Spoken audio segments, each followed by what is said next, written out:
The first time my sister said it, I thought she meant it metaphorically. She was lying in a hospital bed under white fluorescent light, her face pale against the pillow, both eyes covered with gauze and a transparent shield taped around the edges. Her fingers kept searching across the blanket as though the room had disappeared around her. I took her hand and bent close enough for her to recognize my voice. Haejin, it's me. Her lips parted. Her throat worked as if even speaking hurt. Then she whispered, Sister. He took my eyes. The words were so quiet I almost asked her to repeat them. But I didn't. Something in her face stopped me. Outside, rain streaked the window over the Han River. Inside, the room smelled like antiseptic and wet fabric. A young police officer stood by the door, pretending not to listen. The attending doctor looked at Haejin's chart for too long before speaking. She's stable, he said. There's no visible structural damage to the eyes. Then why can't she see? We found signs of chemical irritation and heavy dilation. There's also severe acute stress. Vision loss can happen after trauma. That doesn't answer the question. He hesitated. We don't know yet whether the loss is temporary. I looked back at my sister. Haejin was 22, a photography student with a habit of walking too far at night because the city looked more honest after midnight. She photographed old stairwells, delivery drivers, closed market streets, rooftop laundry lines, the backs of strangers waiting for the first train. She noticed details other people stepped over. Now she could not see me at all. The officer asked me a few procedural questions. When had I last seen her? Did she have enemies? Was she taking medication? His tone made it clear he expected ordinary answers. Seoul was a city full of missing phones, drugged drinks, assault claims that went nowhere, and frightened young women whose statements were filed under unclear circumstances. When they left, I checked the plastic bag of her belongings. Her phone was gone, her wallet was gone, one earring was missing, but inside the inner pocket of her jacket, wrapped in a tissue, was a camera memory card. Haejin never wrapped memory cards in tissue. She kept them in hard plastic cases labelled by date. I slid it into my coat pocket and said nothing. My name is Seo Yuna. I was 28 at the time, and I made a living doing the kind of work that rewarded precision. I analysed insurance claims for patterns of fraud, liability, and inconsistency. I liked evidence. Evidence did not tremble. Evidence did not cry in hospital beds and say impossible things. Haejin and I had been sisters alone for a long time. Our father died when she was in high school. Our mother followed 3 years later. After that, I became the practical one because there was no one else to do it. I managed rent, tuition, utilities, deadlines, paperwork. Haejin stayed bright enough for both of us. She laughed openly, trusted too easily, and believed most people could be understood if you looked closely enough. I used to tell her to be careful. She used to tell me being careful wasn't the same thing as living. The next morning, while she slept, I went to a 24-hour PC cafe and opened the memory card. There were almost 200 images. The first half looked normal. Market vendors, delivery scooters, construction lights, rain on buses, a sleeping cat under a vending machine. Then the sequence changed. An industrial road in Incheon, a fenced loading bay behind a cold storage building, men in dark jackets moving silver medical coolers through a side entrance, a woman in slippers and a patient wristband standing alone near a metal door. Then several blurred frames, as if Haejin had started moving quickly or hiding the camera. Then, one clear image. A man in a charcoal coat stepping out of a restricted elevator. Not young, not old, clean cut. Expensive but careful. The kind of face that never appeared in crime reports because men like him hired other people to do the visible work. On a brushed steel wall behind him was a reflection of a symbol. A white tiger enclosed in a circle. I zoomed in and stared until the pixels broke. I knew that symbol. Not officially. Not from a police bulletin. From an article I had read months earlier about import fraud and shell logistics firms. The article hinted at a network that journalists never named directly. Online, people called it Baeko. When they were being less careful, they called it the Korean Mafia. I closed the image and opened it again, hoping I had made a mistake. I hadn't. I called Min Jisoo. Jisoo had been Haejin's senior in school and had drifted from student documentary projects into investigative reporting with the kind of instability that makes parents nervous and sources loyal.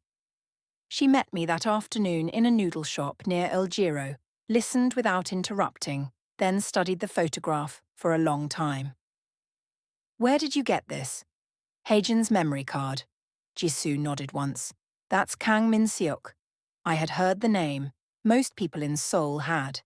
He sat on non-profit boards, sponsored scholarship funds, and invested in logistics and healthcare distribution. His photos appeared in business pages, not crime sections. But Jisoo didn't need to explain what she believed. I could see it in her face. "You think he's connected." "I think he's careful," she said.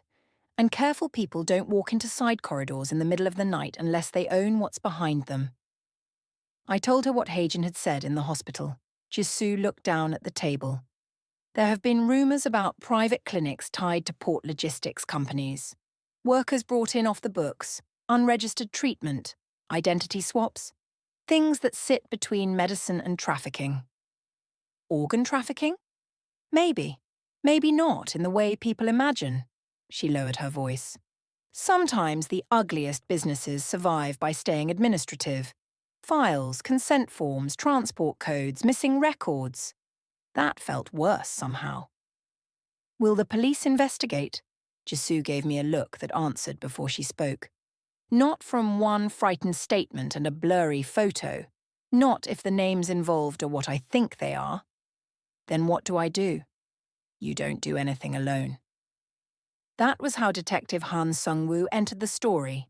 Han was not officially on the case. In fact, he was suspended. Years earlier, he had tried to push an internal review of organised crime influence in logistics and medical procurement, and afterward, he found himself reassigned, isolated, then quietly removed. Jisoo trusted him, which was enough for me. He met us in a parking garage, under a closed shopping centre. He looked like a man who slept badly and kept expecting doors to open behind him. He viewed the photo without reacting, then asked, "Original file?" "Safe." "Good." He enlarged the image, paying attention to the corridor, the wall panel, the elevator badge. "This isn't a clinic entrance," he said. "It's an access corridor. This kind of layout is common in private procedural sites hidden inside licensed facilities." I hated how naturally he said it. He asked what Haejin had been working on. I told him about her photography project. Night labour, unseen workers, industrial Seoul after dark. Han nodded. She probably followed the wrong truck or the wrong person. Someone noticed. "What kind of place takes a young woman off the street, drugs her and lets her go?" I asked. Han answered too quickly. "A place that didn't decide what to do with her in time." The silence after that was heavy. He gave us a name. Park Eun-mi, former administrator at a small outpatient centre that lost its licence after an audit. Han believed it had been one of several fronts handling false admissions and patient rerouting. We found Eun-mi 3 districts away, living above a locksmith shop under a name that didn't match the lease. She opened the door only after Jisoo said, "It's about a girl from the river." That got her attention. Eun-mi was in her 30s, thin, guarded, and too alert to be called calm. Her apartment was neat in the way temporary places are neat. I described the hospital, the missing belongings, the phrase Haejin kept repeating. When I showed her the photograph, she sat down without being asked. "Did they hurt her eyes?" I said. "I don't know," she replied. "But if she said that, maybe she means they used them." Han watched her. "Used them for what?" Eun-mi looked at me first, as if deciding whether I could bear the answer. "Some private systems don't use cards or codes. They use biometric verification. Retina, iris, vascular pattern. Not common, but real. There are vaults, archives, offshore interfaces, secure medical records." I understood half a second later than everyone else. You think this was about access? I think, Yoonmi said carefully, that if she was taken to one of those facilities, someone believed she could unlock something. Why her? Yoonmi hesitated. What was your father's name? The question hit so strangely that I almost didn't answer. Seo Jung-ho. Yoonmi looked at Han. Han's jaw tightened. Years earlier, it turned out, my father had done accounting work attached to a corruption probe involving customs, hospital procurement, and offshore transfers. A ledger disappeared before prosecutors could file formal charges. Officially, the case died. Unofficially, Han had heard there was a protected archive created in case the evidence needed to surface later. And you think my father built it? I asked. Han said, I think he may have helped hide it. Yoonmi added, if he expected digital compromise, he might have anchored access to something harder to steal. Biometric inheritance, I said. Neither of them answered. They didn't have to. People used to tell Haejin she had our father's eyes. Same shape, same dark ring around the iris, same unnerving steadiness when she focused on something. Not me. Haejin. Back at the hospital, I sat beside her until evening. When she woke, I spoke softly and only told her what mattered. Do you remember lights? I asked. Her mouth tightened. A chair, something holding my wrists in place. Not tightly, just enough. Did anyone speak to you? Not much, she swallowed. Mostly instructions.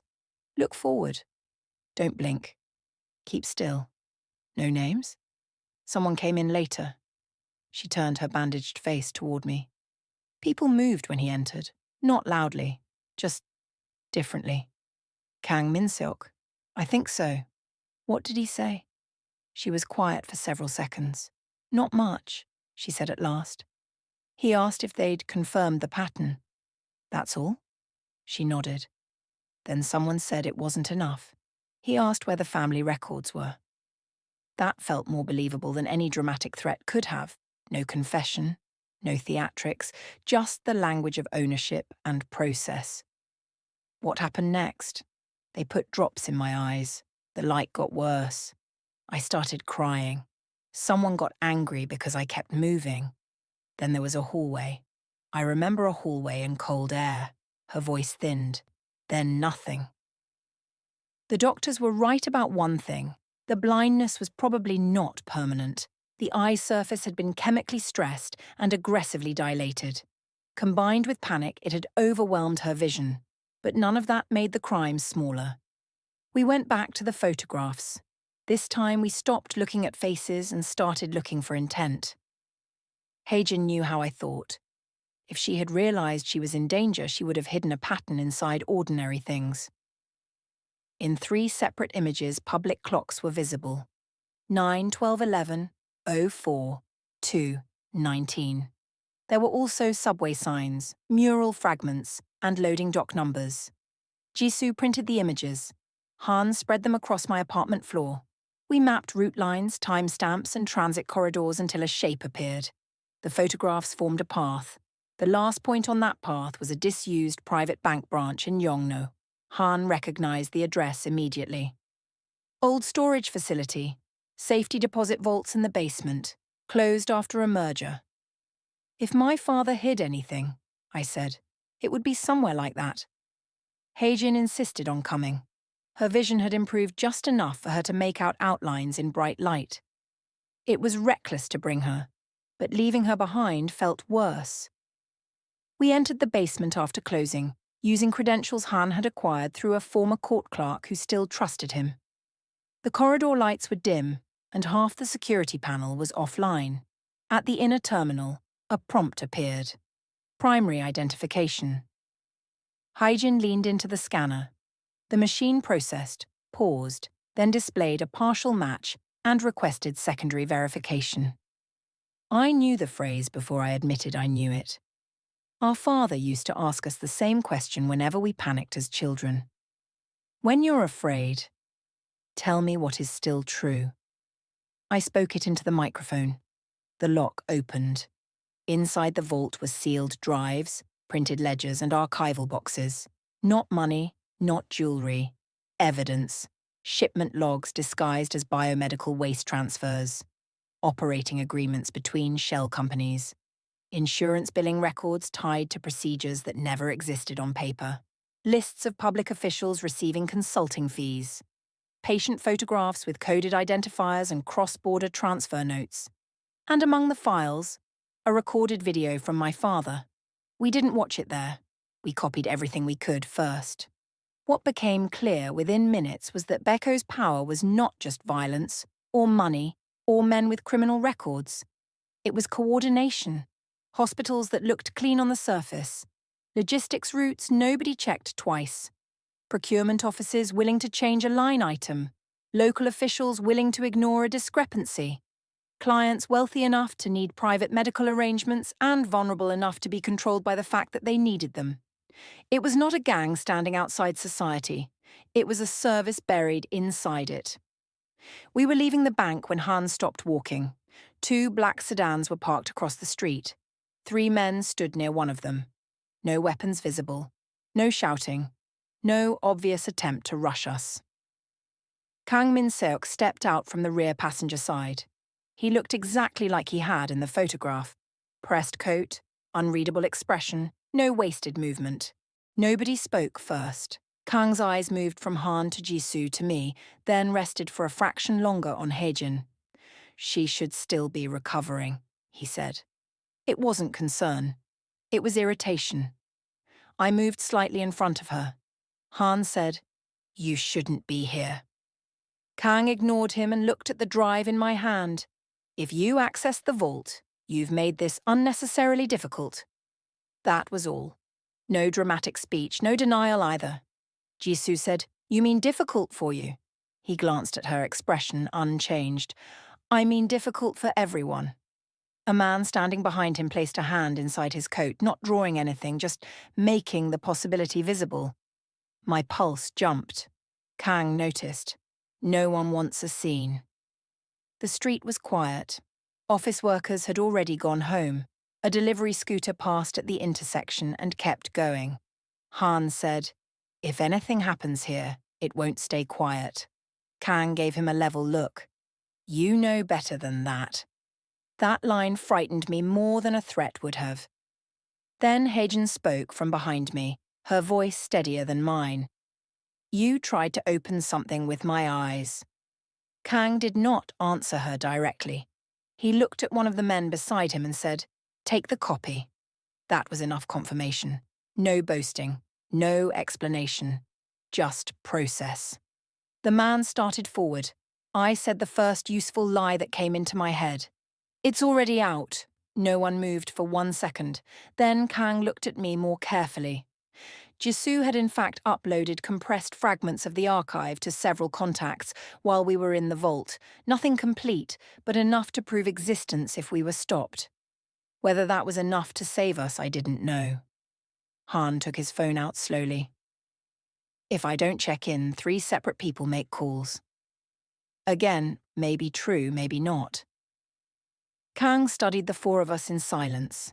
That silence was the most realistic thing about him. Men with real power often didn't need many words.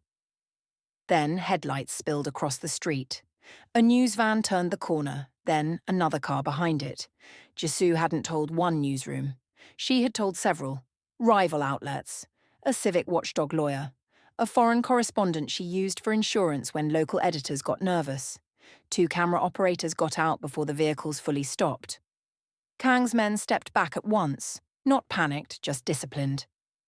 Exposure changed the equation. Kang didn't look at the cameras.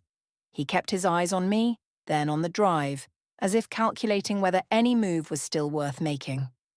Apparently it wasn't. He got back into the car without another word. The sedans pulled away before reporters crossed the street. That was how it broke. Not with a gunfight, not with a confession. With documents, competing interests, and the fact that once too many people knew a secret existed, no one could confidently bury it. In the days that followed, the story unfolded in layers. First, evidence of clinic irregularities, patient misidentification, and shell company transfers tied to medical logistics. Then, records showing donor files altered or erased. Then, hidden contracts, procurement laundering, and biometric authorization systems used to access protected archives and private assets. Then, the client lists.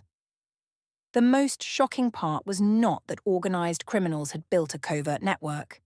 It was that respected people had used it.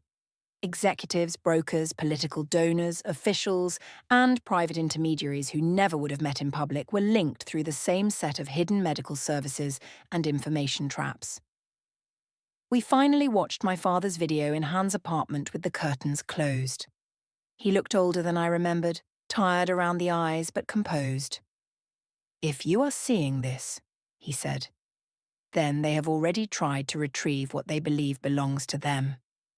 He did not name names at first. He described a system: logistics firms linked to hospital procurement, private treatment arrangements for unregistered clients, payment pathways disguised as consulting, records preserved not for compliance but for leverage. "They will not be defeated by one scandal," he said. "Their protection comes from mutual compromise. So if this archive is released, release it broadly. Make it impossible to negotiate quietly." That was what he had understood years before we did. Corruption rarely collapses because truth appears. It collapses because too many people see enough of the truth at once. His final instruction was simple: do not hand this to one institution. We didn't. By the end of the week, prosecutors were forced to move because the press would not let the issue die. Rival factions within the network began distancing themselves, and internal trust among Becco's associates started to fracture. Some disappeared. Some destroyed records. Some tried to negotiate. Some leaked on each other first. Detective Hahn said later that the group didn't fall in one clean motion. It cracked along existing weaknesses that had been hidden by money and fear. Kang Min-seok never delivered the dramatic denial television producers would have preferred. He issued a short statement through legal counsel. Then another. Then silence. But silence looked different once the documents were public. Meanwhile, Haejin's sight began to return. First brightness, then shape, then colour faded and unstable like a damaged photograph being slowly restored. The doctor said recovery could continue for months. The surface damage to her eyes was healing, but trauma had done its own work. One afternoon in the rehabilitation garden, she sat beside me under a row of early spring trees and squinted toward the path. "You still look tense," she said. "That's because you got kidnapped. That was weeks ago. Very inconsiderate timing." She smiled faintly, then grew quiet. "I thought I wouldn't come back the same," she said. "You didn't." She turned toward me. That sounded harsh. "I didn't mean worse." I searched for the right words. "I mean you survived something that would change anyone." She nodded. After a while, she said, "When I told you he took my eyes, I meant more than my eyesight." I waited. "I thought they took the way I look at things. I thought if I lived, I'd be afraid of everything afterward. Streets, strangers, cameras, rooms with no windows." Her fingers moved over the bench between us. "Some of that is true, but not all of it." I looked at her and saw both my sister and someone altered at the edges. "I blamed myself," I admitted. "I know. I should have paid more attention. I should have asked where you were going that night." She gave a tired little laugh. "You always asked. I just didn't always answer." That was true. Months later, when she was well enough to carry a camera again, she took me to the roof of our apartment building just before sunset. The city opened around us in glass, concrete, laundry poles, church crosses, office towers, and distant traffic haze. Seoul looked normal, which was the strangest part. Entire hidden systems could live beneath ordinary skylines. Haejin adjusted the lens, frowned, and adjusted it again. "My depth perception is still strange." "You'll adapt." "Probably." She lifted the camera toward the skyline, then lowered it. Do you know what scared me most? She asked. What? That if I got my vision back, I might not want to use it, that I'd avoid looking too closely at anything ever again. I didn't answer. She looked at me, her gaze still not fully steady but strong enough now to land and hold.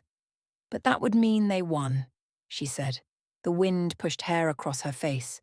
She didn't move it away. I thought of our father, of Jisoo, of Han, of Eunmi, of all the people who had survived by noticing, keeping copies, refusing to let knowledge die in one locked room. Haejin asked softly, "What is still true?" It was the same question our father used to ask when panic took over the room. I looked at her, then at the city. "You're here," I said. She nodded once. "They couldn't erase what they built from." Another nod. "And?" I took a breath. "And we can still look." That finally made her smile. She raised the camera and took the shot. Later, people told the story in simpler ways.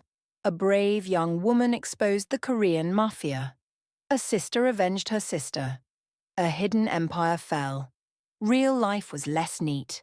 It was a frightened girl in a hospital bed trying to describe what had been done to her with the only words she had. It was a reporter who understood that one editor can be pressured, but 10 are harder to silence. It was a suspended detective who kept old maps of newer crimes. It was a former administrator who chose to speak when staying quiet would have been safer. It was a father who understood that records can be weapons in either direction. And yes, it was me too. Not brave in the pure way stories like to pretend, just stubborn, angry, and unwilling to let the worst people in the room remain the only ones who knew how things worked. Beko did not collapse because evil announced itself. It collapsed because secrecy stopped being manageable.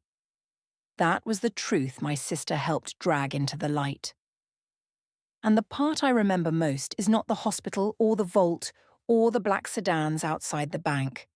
It is Haejin on that rooftop, camera in hand, looking at the city that nearly swallowed her and choosing, despite everything, to keep seeing it clearly.